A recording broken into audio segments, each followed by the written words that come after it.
Hello, my all future doctors. This is Pammi Oja here, and welcome back to my Krishna online classes, which is absolutely free for all and affordable NEET aspirants. Okay, so today we will discuss about mitochondria, okay, and energy. So हम सबको काम करने के लिए energy की जरूरत पड़ती है. यदि एनर्जी ना रहे तो हम कैसे होते हैं? लूज से एकदम सोए सोए से होते हैं ना. तो ऑब्वियस है कि जिसमें जितना ज़्यादा एनर्जी होगा वो उतना ज़्यादा एक्टिव होगा. ठीक है. और एनर्जी ये मिलती कहाँ से है? ये एनर्जी आपको हमारे बॉडी में एटीपी के फॉर्म में स्टोर होती है, जो हमें ग्लूकोज से मिलती है. ठीक है, शुगर से, जिसको हम ग्लूकोज बोलते हैं. ठीक है. तो देखो होता है कि हम एनिमल हैं, चावल खा लिया, दाल खा लिया, समोसा खा लिया, पानी पूरी खा लिया, तो हमें तो मिल जाएगी ग्लूकोज. लेकिन प्लांट तो नहीं खा सकता. जाओ चलो चाट के दुकान पे चलो, आज मिलेगा पानी पूरी सॉरी चाट. वो प्लांट नहीं कर सकता. तो क्या करता है, प्लांट के अंदर एक स्ट्रक्चर होता है क्लोरोप्लास्ट, जो कि सनलाइट को ट्रैप करके ग्लूकोज का फॉर्मेशन करता है. ठीक है, यहाँ तक आप समझ गए. अब देखिए आपको हम डायग्रामेटिकली समझाते हैं कि कैसे कैसे एनर्जी, माइटोकॉन्ड्रिया कैसे कोरिलेट है, कैसे फॉर्मेशन होता है, हम आपको बताते हैं. जो प्लांट होता है उसके पास एक स्ट्रक्चर हमने बताया कि होता है क्लोरोप्लास्ट, जो कि क्या करता है, सनलाइट को ट्रैप करके आपको ग्लूकोज का फॉर्मेशन करता है प्लांट के लिए. कि लो तुम अब ग्लूकोज को जलाओ और अपने लिए एनर्जी बनाओ. ठीक है. हम लोग क्या करते हैं कि खाना से एनर्जी बनाते हैं. ठीक है. देखिए प्लांट हो गया ये. ओके, आप लोग स्लाइड देखिए. देखिए ये ग्लूकोज है. यह एनर्जी हमको चाहिए तो हमें ग्लूकोज से ही मिलता है, फूड से मिलता है. देखिए होता क्या है, ये C6H12O6 ग्लूकोज का फॉर्मूला है. इसका ऑक्सीडेशन हुआ O2 के प्रेजेंस में, क्या क्या जल गया, कार्बन डाइऑक्साइड बना, वाटर, और ये एनर्जी. यही है energy currency of the cell. जब भी हमें एनर्जी की ज़रूरत पड़ती है, ये फॉस्फेट बॉन्ड ब्रेक होकर के ह्यूज अमाउंट में एनर्जी हमें देती है, इसलिए इसको energy currency of the cell कहते हैं. और ये ATP जो है वो बनती है कहाँ, तो ह्यूज अमाउंट में बनती है powerhouse of the cell कहते हैं माइटोकॉन्ड्रिया में. इसीलिए तो powerhouse of the cell कहते हैं, क्योंकि माइटोकॉन्ड्रिया में ATP बहुत ज़्यादा बनती है. ठीक है. तो चलिए नेक्स्ट स्लाइड देखते हैं. देखिए सबसे पहले माइटोकॉन्ड्रिया को, ऐसे तो बहुत सारे साइंटिस्ट हैं बट मेनली ऑब्जॉर्व किया कॉलिकर ने. कहाँ? चिड़िया के, बर्ड के फ्लाइट मसल में. ठीक है. लेकिन जो नाम माइटोकॉन्ड्रिया था ना, इतना खूबसूरत सा नाम माइटोकॉन्ड्रिया, ये वेंडा जी ने दिया था. ठीक है. और ये आसानी से माइक्रोस्कोप में दिखने वाला नहीं था बच्चों. इसको स्टेन करना पड़ा, जैसे ग्रीन बी स्टेन डाई में. उसके बाद ये दिखता है माइक्रोस्कोप के अंदर. ठीक है. उसके बाद तरह तरह का शेप का होता है, जैसे कि सॉसेज शेप का हो गया, सिलेंड्रिकल शेप का हो गया. सॉसेज शेप आपको कैसा, बन जैसा होता है, हॉट डॉग टाइप. ठीक है. और उसका साइज भी वैरी करता है हर सेल में. और जो सेल जितना ज़्यादा एक्टिव होगा उसमें उतना ज़्यादा माइटोकॉन्ड्रिया होगा, उसमें उतना ज़्यादा ATP जनरेट होगा. ठीक है. वो उतना ज़्यादा एनर्जेटिक होगा. जैसे मैं बहुत ज़्यादा एनर्जेटिक हूँ, मेरे अंदर बहुत ज़्यादा होगा. ठीक है. तो चलिए ये रही बातें. सेकेंड आपको एक इंपॉर्टेंट चीज़ बताना है. देखिए जो RBC होता है ना, उसमें एनारोबिक रेस्पिरेशन होता है, तो वहाँ पे माइटोकॉन्ड्रिया नहीं होती. और प्लांट सेल में भी तो प्रोकैरियोटिक सेल में भी तो एनर्जी की जरूरत पड़ती है. वहाँ क्या होता है, इसका सेम एनालॉग स्ट्रक्चर है मेसोसोम. माइटोकॉन्ड्रिया जो करता है वही आपको मेसोसोम करता है. ठीक है. तो चलिए स्ट्रक्चर देखते हैं अब हम.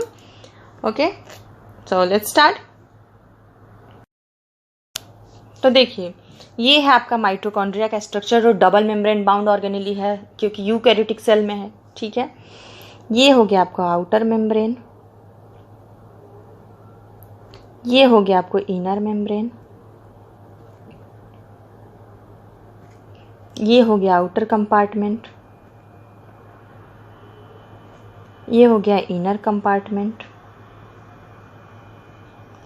इनर कंपार्टमेंट के अंदर बहुत सारा आपको मैट्रिक्स भरा होता है. ठीक है. बहुत सारा इधर इधर इधर इधर बहुत सारा मैट्रिक्स होता है. इस मैट्रिक्स में ना एंजाइम्स होते हैं, DNA होता है, RNA होता है, राइबोसोम्स होते हैं. ठीक है. देखिए ये हो गया आपको मैट्रिक्स. ये जो फोल्डिंग है ना, इस फोल्डिंग को हम बोलते हैं क्या, इस फोल्डिंग को हम बोलते हैं क्रिस्टा. ये जो फोल्ड है इसको हम बोल देंगे क्रिस्टा. और इस क्रिस्टा पर इनर में साइड में आपको क्या होता है कि कुछ ऐसे स्ट्रक्चर लगे होते हैं. ठीक है. कुछ इस तरह के स्ट्रक्चर होते हैं. ये कलर्स बदल देती हूँ. कौन सा कलर ले लूँ, चलो वाइट ही ले लेते हूँ. कुछ इस तरह का स्ट्रक्चर होता है, इसको हम ऑक्सीजोम बोलते हैं. ये एनर्जी फॉर्मेशन होता है ना इलेक्ट्रॉन ट्रांसपोर्ट के थ्रू, उसमें ये हेल्प करता है, एक एंजाइम देता है एटीपेज नाम का, ठीक है। और इसके इनर मेम्ब्रेन पे एक चैन जैसा प्रोटीन का मॉलिक्यूल कॉम्प्लेक्स लगा होता है जिसको इलेक्ट्रॉन ट्रांसपोर्ट चेन कहते हैं। देखिए उसको भी किस कलर से बना दूँ, चलो आपको बना देती हूँ, रेड से बना देती हूँ, ठीक है। देखिए यहाँ ये हो गया, आपको चेन जैसा होगा, प्रोटीन का होता है, इसको इलेक्ट्रॉन ट्रांसपोर्ट चेन कहते हैं, ठीक है। उसके बाद देखिए नेक्स्ट आपको ऑक्सीजोम के बारे में, ये है ऑक्सीजोम जो आपको बताया मैंने। इसके 3 पार्ट्स होते हैं आपको, एक हो गया हेड, ये हो गया आपको स्टॉक, ये हो गया आपको बेस। बेस जो होता है आपको इनर मेम्ब्रेन में एम्बेडेड होता है माइटोकॉन्ड्रिया के। और ये हेड पर एक बहुत इंपॉर्टेंट एंजाइम होता है ATP synthetase enzyme. Synthetase enzyme ये क्या करता है बच्चों, एटीपी के फॉर्मेशन में हेल्प करता है। मैं बताऊंगी रेस्पिरेशन में कैसे, अभी जानो एटीपी के फॉर्मेशन में जो एंजाइम की ज़रूरत पड़ती है वो ये एंजाइम अपने पास रखता है, देता है। इसको बोलते हैं F0 F1 particle, F1 F0 particle, ठीक है। इसको बोलते हैं F1 F0 पार्टिकल। ऑक्सीजोम बहुत सारा इसका नाम है। देखिए ऊपर जो है लड्डू जैसा गोल है, लेकिन उसको F1 पार्टिकल बोलते हैं और नीचे वाला को F0, ठीक है। यहाँ तक आप स्ट्रक्चर समझ गए। नेक्स्ट देखिए, तो देखिए ये माइटोकॉन्ड्रिया कैसे एटीपी जनरेट करता है, हम इसको आपको समझाते हैं, ठीक है। चलिए स्टार्ट करते हैं। देखिए हमारे साइटोप्लाज्म, ये हमारा सेल है, ठीक है। ये अंदर ये साइटोप्लाज्म है, ठीक है, साइटोप्लाज्म है, ओके। देखिए हमारे जो सेल का जो साइटोप्लाज्म है, इसी में ग्लूकोज जो है स्टार्ट होता है, ग्लूकोज का ब्रेकडाउन होना, ठीक है।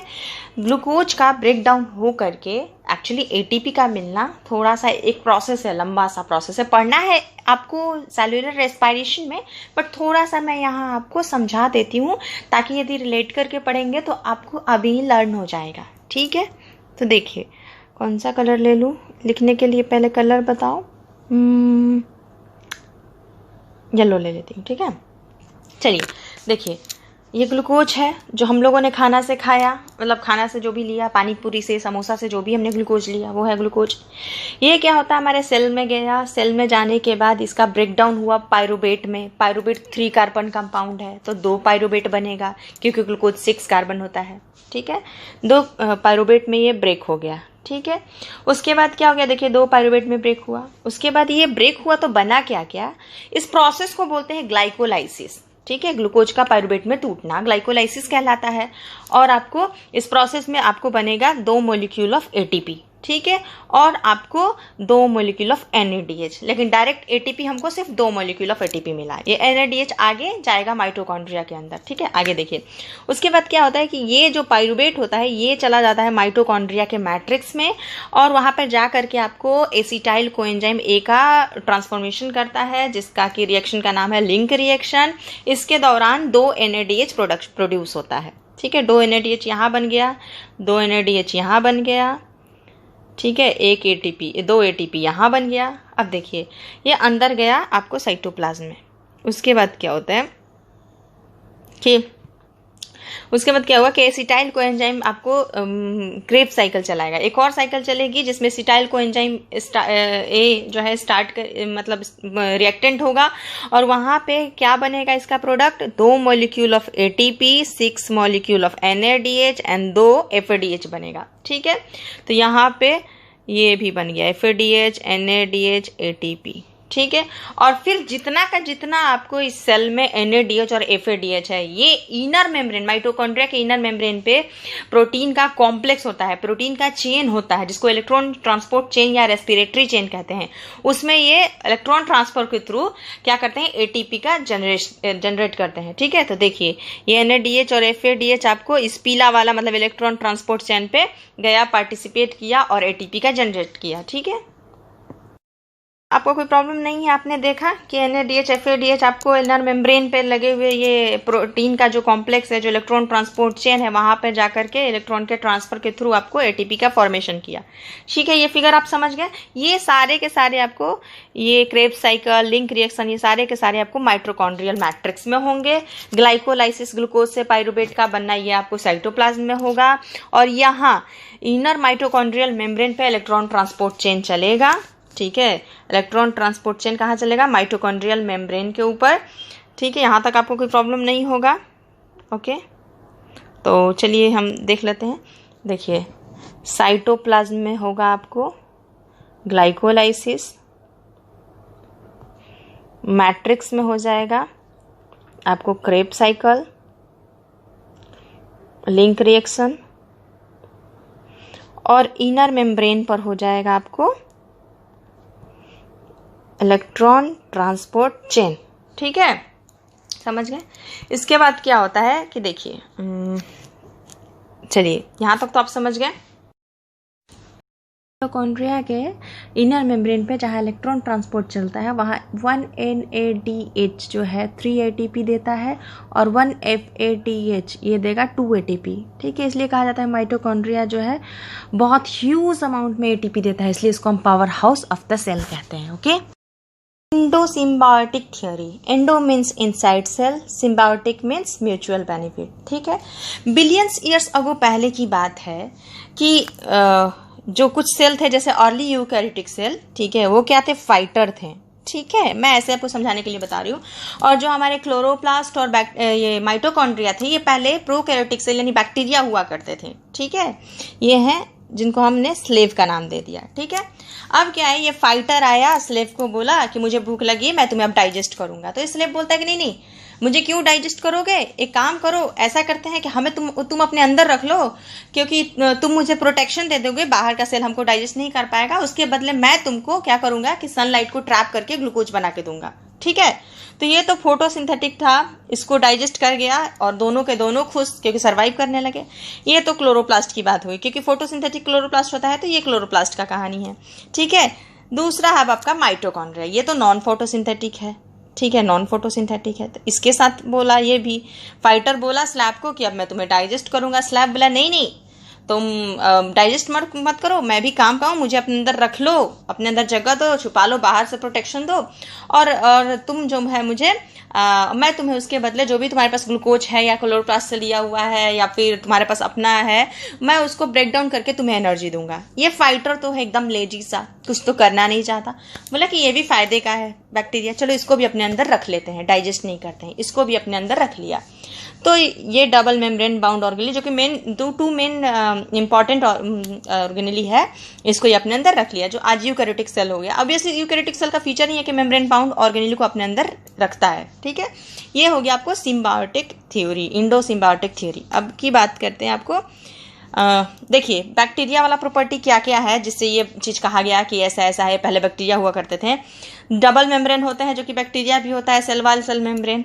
70S राइबोसोम इनके पास होता है, ये इनका अपना राइबोसोम होता है, ये 70S राइबोसोम होता है, इसके अंदर इनका DNA होता है। ठीक है, और माइटोकॉन्ड्रिया फ्यूजन के थ्रू डिवीजन करती है। ठीक है, तो ये सब बताता है कि नहीं ये क्या है आपको क्या है, बैक्टीरिया है। ठीक है बच्चों, नेक्स्ट देखते हैं सेमी ऑटोनोमस थ्योरी। ये क्या होता है? ऑटोनोमस ऑर्गेनेली ये क्या होता है? वो ऐसा ऑर्गेनेली जो सरवाइव करने के लिए थोड़ा काम खुद करे, थोड़ा काम डिपेंडेंट रहे सेल पे। ठीक है, देखिए ये एक्चुअली तो सारे ऑर्गेनेली सेल पे डिपेंडेंट होते हैं, सेल के न्यूक्लियस पर, बट इसके पास क्या है कि खुद का DNA होता है। ठीक है, देखिए इस माइटोकॉन्ड्रिया है ये, ठीक है, ये माइटोकॉन्ड्रिया है, ये देखिए सिंगल सर्कुलर एक ही होता है इसके पास, सर्कुलर DNA, जैसे प्रोकैरियोटिक बैक्टीरिया में होते हैं। ये हो गया आपको DNA, इसके पास अपना DNA होता है, माइटोकॉन्ड्रिया के पास अपना RNA हुआ, DNA हुआ, और ये देखिए राइबोसोम बर्गर शेप्ड। अपना राइबोसोम होता है। तो जब डीएनए आरएनए राइबोसोम होगा तो ये अपना प्रोटीन बना लेता है, अपना एंजाइम बना लेता है, जो भी इसको ज़रूरत पड़ता है जब भी कोई रिएक्शंस वगैरह कराना होता है तो ये अपना खुद ही बना लेता है। तो इस तरीके से वो कम्प्लीटली डिपेंडेंट नहीं है मेन सेल के न्यूक्लियस पे, ठीक है। इवन डिवीजन भी खुद ही फिजन के थ्रू करता है। देखिए ये एक माइटोकॉन्ड्रिया है, फिजन किया, 2 माइटोकॉन्ड्रिया, सेल डिवाइड करे चाहे नहीं करे, बट माइटोकॉन्ड्रिया सेल में अपना डिवाइड करते जा रहा है, ठीक है। इसलिए अब ये सेमी ऑटोनोमस ऑर्गेनेली कहा जाता है, ठीक है, क्योंकि 100% सेल पर डिपेंडेंट नहीं है, कुछ काम अपना खुद करता है, कुछ के लिए सेल पर डिपेंडेंट है, ठीक है। यहाँ पे सेल का अपना न्यूक्लियस होता है, आपको पता है, सेल का अपना डीएनए, ये सेल का अलग डीएनए है, इसका अलग डीएनए है, ठीक है। तो इस तरीके से कहा जाता है कि जो आपको सेमी ऑटोनोमस ऑर्गेनेली है माइटोकॉन्ड्रिया, ठीक है। यहाँ तक आप लोग को सब कुछ समझ में आया, कहीं कोई प्रॉब्लम नहीं है। अब आप लोग अपना माइटोकॉन्ड्रिया का देख लेना, कुछ शेप का साइज वगैरह वगैरह दिया हुआ है। आप लोग ये क्लास लेने के बाद आप लोग जाकर के एनसीईआरटी पढ़ो, देखो आपको 100% समझ में आएगी। Okay, thank you.